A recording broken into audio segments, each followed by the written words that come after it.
Most people are told a story that quietly destroys their hope before they even begin. That if someone is avoidant, they will never truly change, never truly commit, never truly meet you where you are. And over time, that belief starts to feel real because no matter how much you give, how much you try to prove your love, how much you show up with patience and understanding, the distance still seems to win. You feel it in the silence after a deep conversation that suddenly gets shut down, in the way they pull away just when things start to feel closer, in the confusion of being treated like you matter deeply one moment and like you're too much the next. It creates this emotional loop where you start questioning yourself, wondering if you're asking for too much, wondering if maybe love is supposed to feel this unstable. But what if the truth is something completely different from what you've been told? What if the issue isn't that they can't become secure, but that the way most people respond to avoidant behavior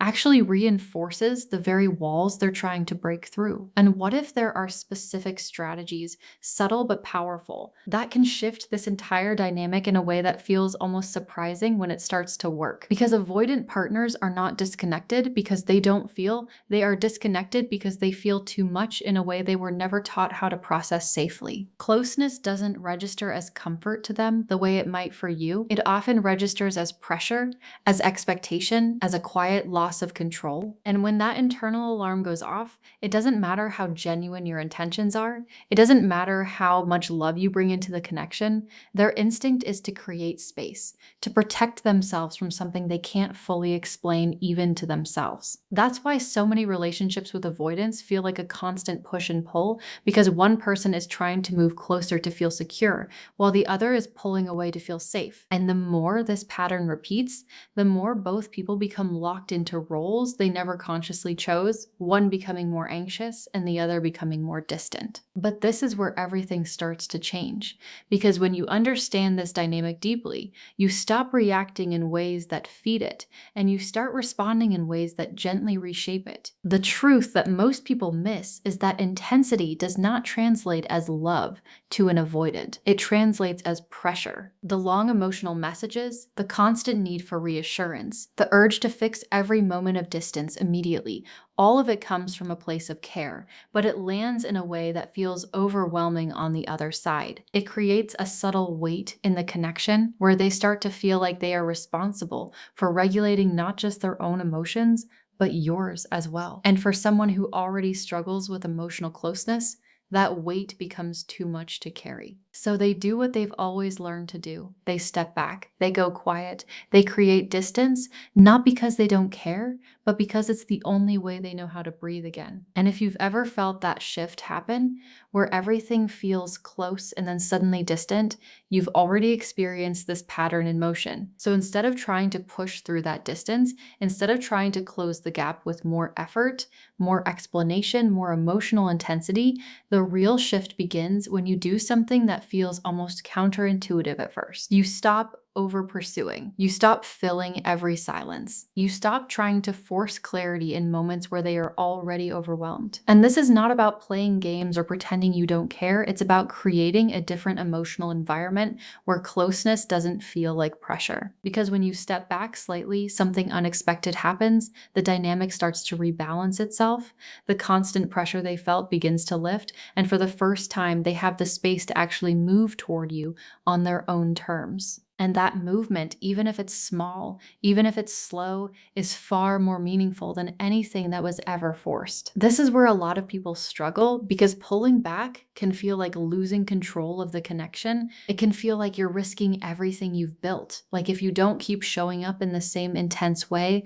the relationship might fade. But what you begin to realize over time is that what was being built through constant pursuit was never stable to begin with. It was dependent on effort rather than mutual engagement.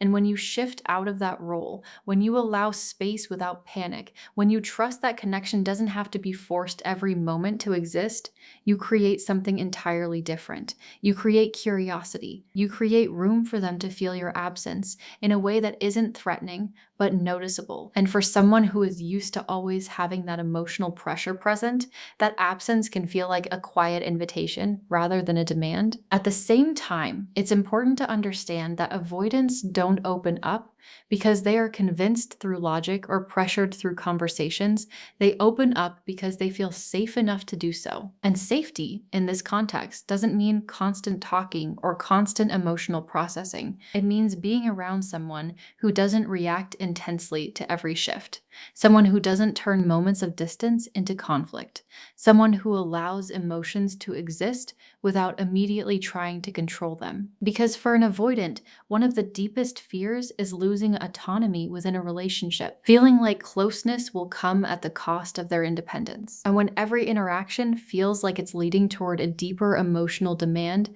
that fear quietly grows in the background. So instead of creating pressure through repeated "we need to talk" moments, the shift happens when your presence starts to feel calm, steady, and non-threatening. When they pull back slightly and you don't chase, when they take time to process and you don't assume the worst, when you respond instead of react, these small changes might seem insignificant at first, but they fundamentally alter how the connection is experienced on their side. Because now, closeness is no longer tied to pressure, it's tied to a sense of ease. And that ease is what allows their guard to slowly lower over time. Not all at once, not in a dramatic moment, but in small, almost unnoticeable ways that build into something more consistent. What makes this even more powerful is that avoidants are constantly scanning for emotional signals, even if they don't express it openly.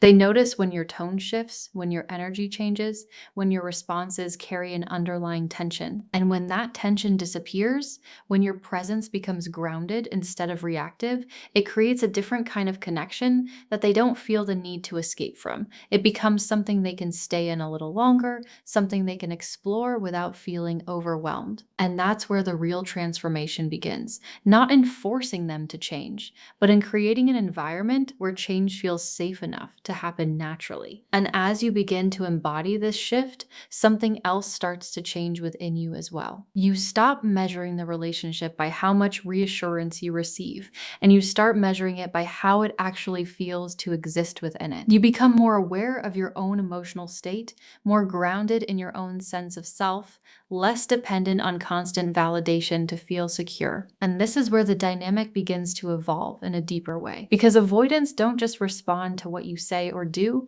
they respond to who you are being in the connection. When you are anxious, they feel it. When you are centered, they feel that too. And over time, they begin to mirror that stability in ways that might surprise you. So what started as a simple shift, pulling back from over-pursuing, creating emotional safety instead of pressure, slowly becomes something much bigger. It becomes a new pattern, one where closeness doesn't trigger distance in the same way, one where space doesn't feel like rejection, one where both people can exist without constantly activating each other's fears. And this doesn't mean everything becomes perfect overnight.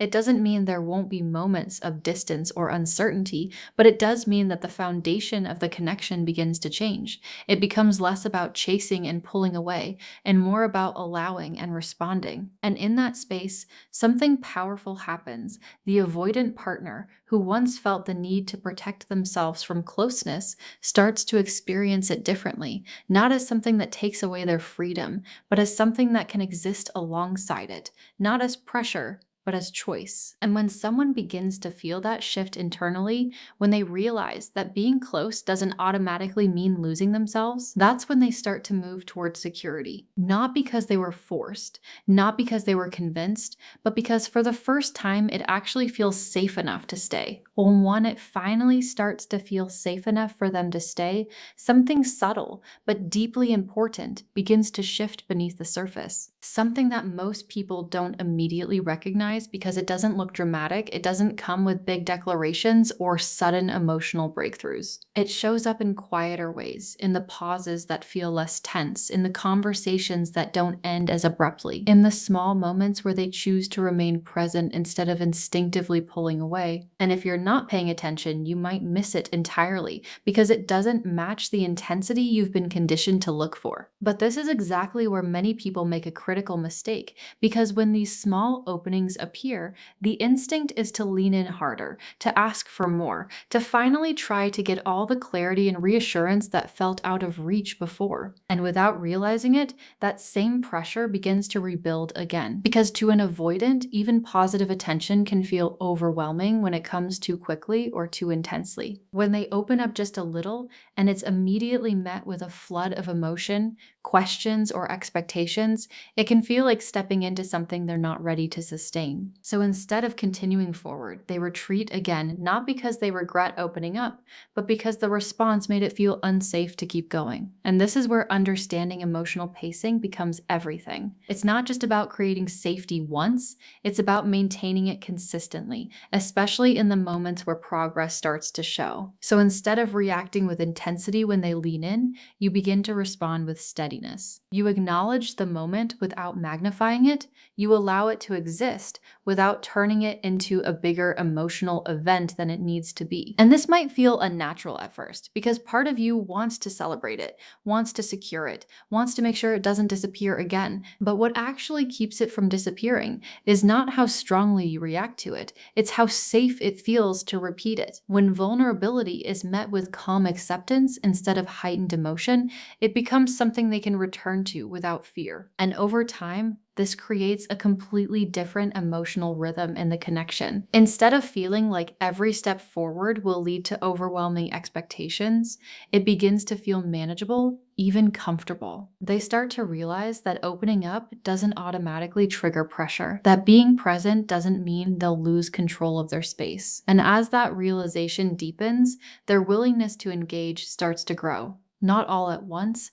but in layers that build on each other slowly. At the same time, there's another shift happening that is just as important, and it's one that has nothing to do with changing them directly. It's about who you are becoming within the relationship. Because one of the most powerful dynamics in any connection is the way emotional states mirror each other. And with avoidance, this mirroring is often more subtle, but it's always present. When you are constantly seeking reassurance, constantly trying to close emotional gaps, it creates a kind of tension that they instinctively move away from. But when you begin to ground yourself, when your sense of stability comes from within rather than from their responses, that tension starts to dissolve. And this doesn't mean you stop caring. It doesn't mean you become distant or detached. It means your care is no longer driven by fear. It becomes steady instead of reactive, present instead of urgent. You start to live your life fully outside of the relationship. You invest in your own growth, your own routines, your own sense of purpose.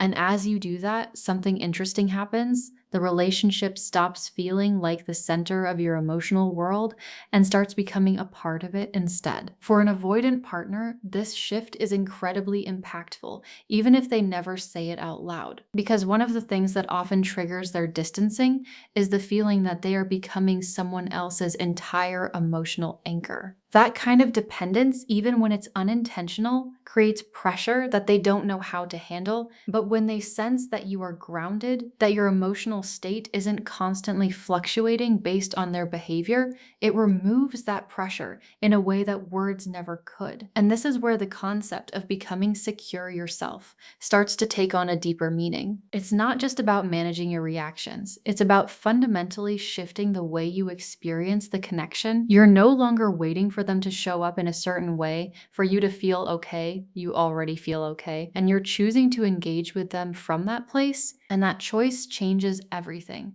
because now the relationship is not driven by need, it's driven by alignment. As this becomes your new baseline, the dynamic between you starts to feel different. The push and pull begins to soften. The highs and lows become less extreme, and there's a growing sense of consistency that wasn't there before. And even though the avoidant partner may still have moments of distance, those moments don't carry the same weight anymore because they're not being met with panic or pursuit. They're being met with space and trust, which allows them to move through those moments without feeling like they have to escape entirely. And in that space, something else begins to happen, something that is often overlooked but incredibly important. They start to observe you differently. They notice your calmness in situations that used to create tension. They notice your ability to give space without withdrawing emotionally. They notice the way you no longer try to control the pace of the connection. And even if they don't consciously analyze these changes, they feel them. And those feelings begin to reshape reshape their perception of what this relationship is. Because now, instead of associating closeness with pressure, they start associating it with stability. Instead of expecting emotional demands, they start experiencing emotional balance. And that shift in perception is what allows deeper changes to take root over time. It's what makes them more willing to stay present, more open to engaging, more capable of moving toward a version of themselves that feels less guarded and more secure. But even as this progress unfolds, there's still one crucial piece that determines whether it continues or collapses, and that is how vulnerability is handled in the moments it appears. Because for an avoidant, vulnerability is not a constant state.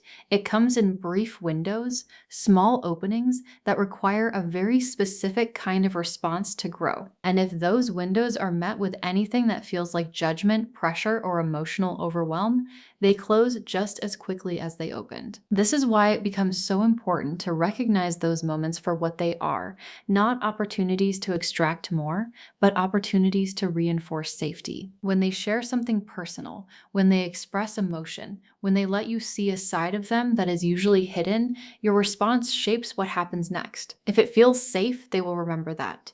If it feels overwhelming, they will retreat. So instead of reacting with intensity, you meet those moments with presence. You listen without interrupting, you acknowledge without analyzing. You allow the moment to exist without trying to expand it beyond what they're ready for. And in doing so, you create a space where vulnerability doesn't feel like a risk. It feels like something that can be experienced without consequence. And over time, these moments begin to connect. What once felt like isolated instances of openness start to form a pattern. The gaps between them become smaller, the depth within them becomes greater, and the overall sense of emotional connection begins to strengthen in a way that feels natural rather than forced. And this is where the transformation truly takes shape.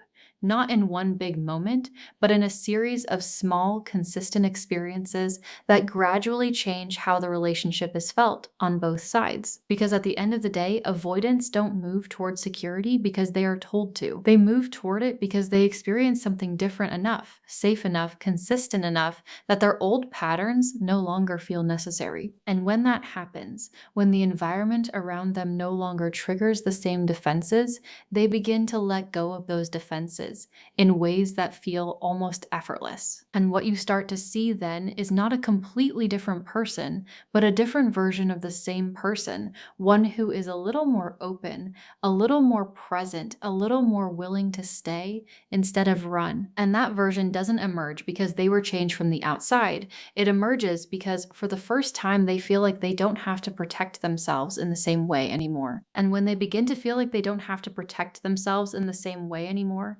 something deeper starts to unfold, something that goes beyond just staying present a little longer or opening up a little more. It touches the part of them that has always been cautious about connection, the part that learned early on that closeness comes with risk. And even though the environment between you has started to change, even though they are experiencing more safety than before, that old conditioning doesn't disappear overnight. It still lingers in the background, quietly influencing how they interpret certain moments, especially when emotions start to deepen. Because for an avoidant, the closer something feels, the more unfamiliar it can become. And unfamiliar emotions, even positive ones, can trigger uncertainty. There may be moments where everything seems to be flowing naturally, where the connection feels stable and real, and then suddenly there's a subtle shift. They become quieter, slightly distant, harder to read. And if you've come this far, if you've already started to build something more secure, this shift can feel confusing, even discouraging. It can make you question whether anything has actually changed, whether all the progress was temporary. But what's really happening in these moments is not a step backward, it's a moment of internal adjustment. They are feeling something deeper than they're used to, and their system is trying to make sense of it. It's like stepping into unfamiliar territory, where everything feels different.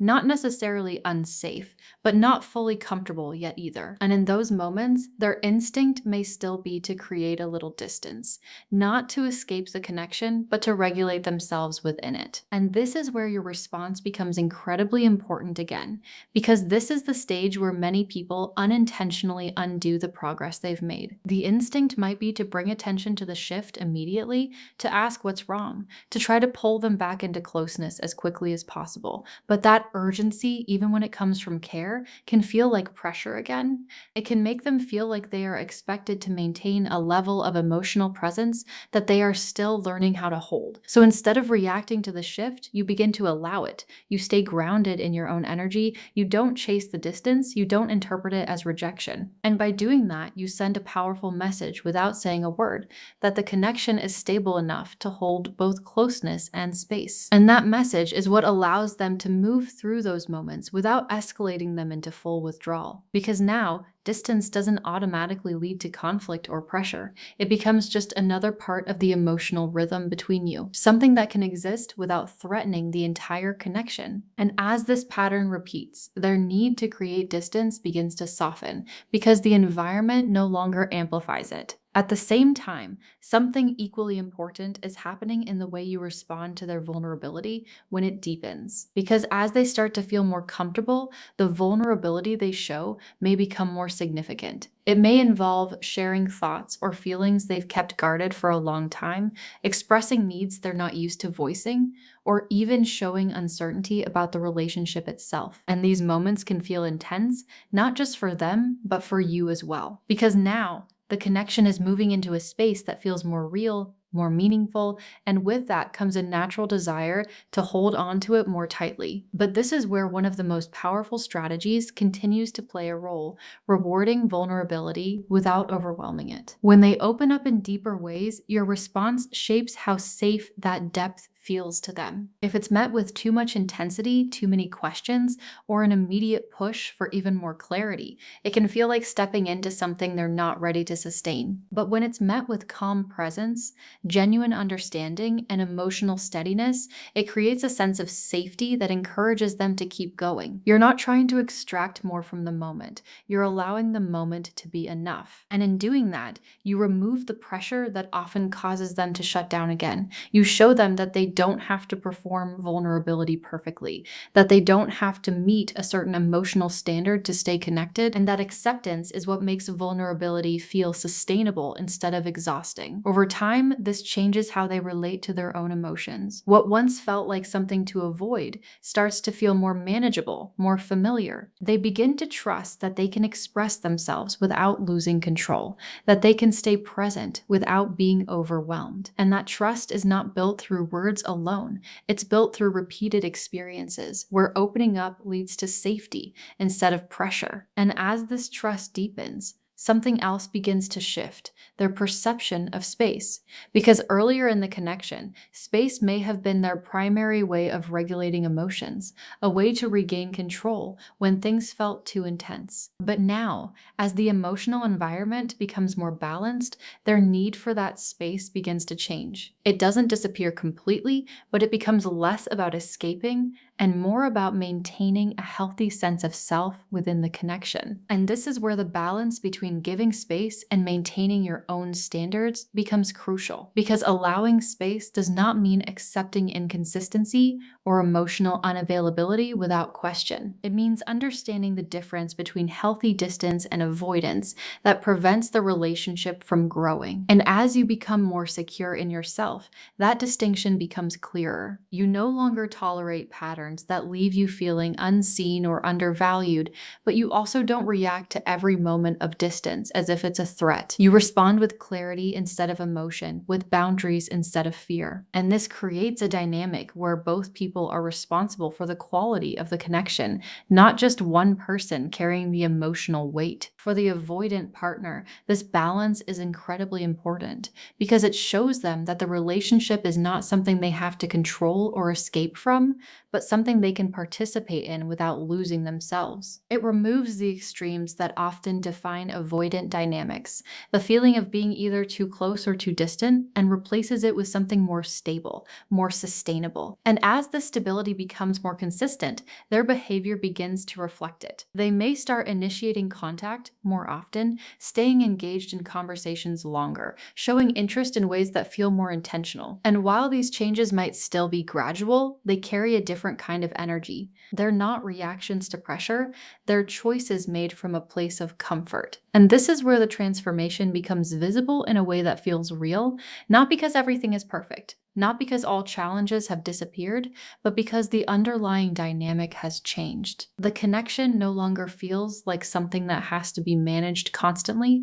It begins to feel like something that can exist more naturally. But even in this stage, it's important to remember that growth is not linear. There may still be moments where old patterns resurface, where they pull back more than expected, where things feel uncertain again. And in those moments, it's easy to fall back into old responses, to question everything, to feel like the progress is slipping away. But what matters most is not the absence of those moments, it's how they are handled when they appear. Because every time you respond with the same grounded energy, the same balance of space and presence, the same emotional steadiness, you reinforce the new pattern that has been created. You show through consistency that the connection is not fragile, that it can hold both closeness and distance without falling apart. And over time, that consistency becomes something they rely on, something they trust, even if they don't fully understand it. It becomes the reason they feel less need to protect themselves,